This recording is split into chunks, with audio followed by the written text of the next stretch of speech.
Despite all the difficulties, there's a group of doctors in the U.S. and abroad who have been advancing the research on the medical use of cannabis with highly impressive and sometimes revolutionary discoveries.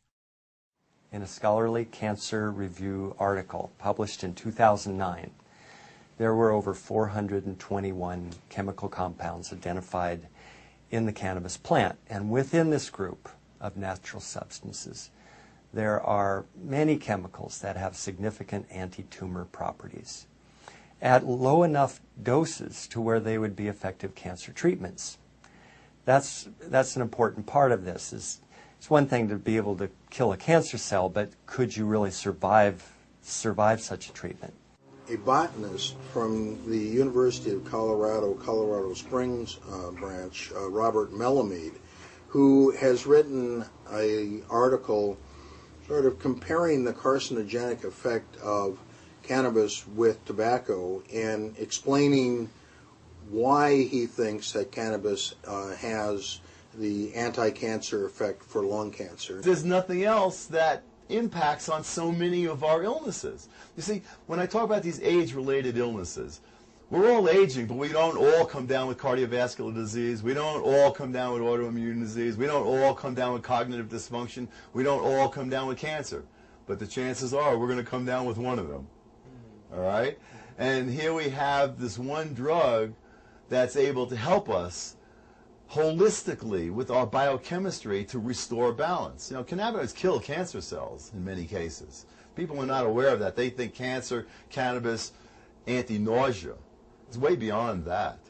There are also studies taking a look at other organ systems that have found that marijuana seeks out the cancerous cells and preferentially kills them over the healthy cells. There's a wealth of laboratory evidence that these anti-tumor properties kill cancer cells in a variety of ways. There are multiple mechanisms of action identified by which cannabis kills cancer cells, and they're divided into various categories.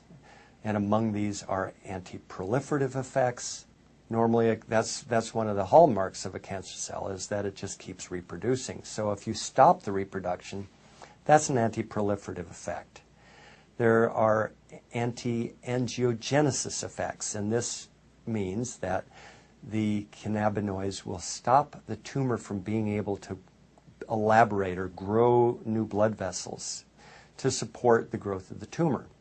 There are anti-metastatic effects, and that is simple enough to mean that the cannabinoids block the ability of the cancer cells to spread into other tissues. And there's another effect that has a wild name, apoptotic effect.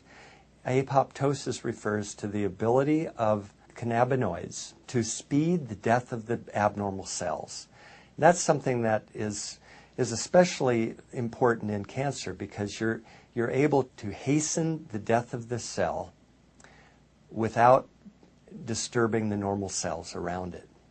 Seth Research Laboratories in California have recently demonstrated that in some tumors, cancer cells are killed by marijuana, while the other healthy cells are left untouched.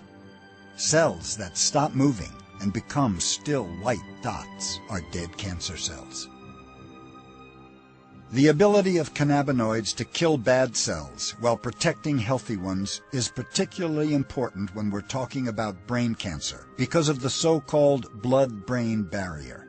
The brain has to be sheltered from outside influences that might hitch a ride on the bloodstream and cause havoc.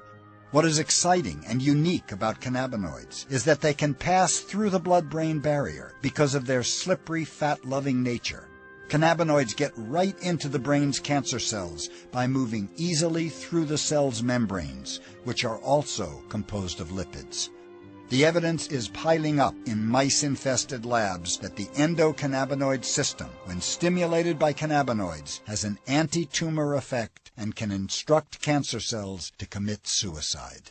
This was done by Manuel Guzman's group within the past less than 10 years, and what they showed there was that originally that THC, when injected into a brain tumor in mice and rats, a significant number of those animals the tumor would regress and disappear, so that you actually had survival of rats that would otherwise die. And they examined all the surrounding nerve tissue, and that was all fine, because remember, once again, cannabinoids protect nerves. Dr. Manuel Guzman is a professor of biochemistry and molecular biology in Madrid, Spain, and is known for his groundbreaking studies on medical cannabis. Sí que hemos observado que los cannabinoides tienen un efecto inductor de la muerte de las células tumorales, un efecto inhibidor de lo que es el crecimiento, la multiplicación de las células tumorales. Lo que hacen es disminuir el crecimiento de los tumores.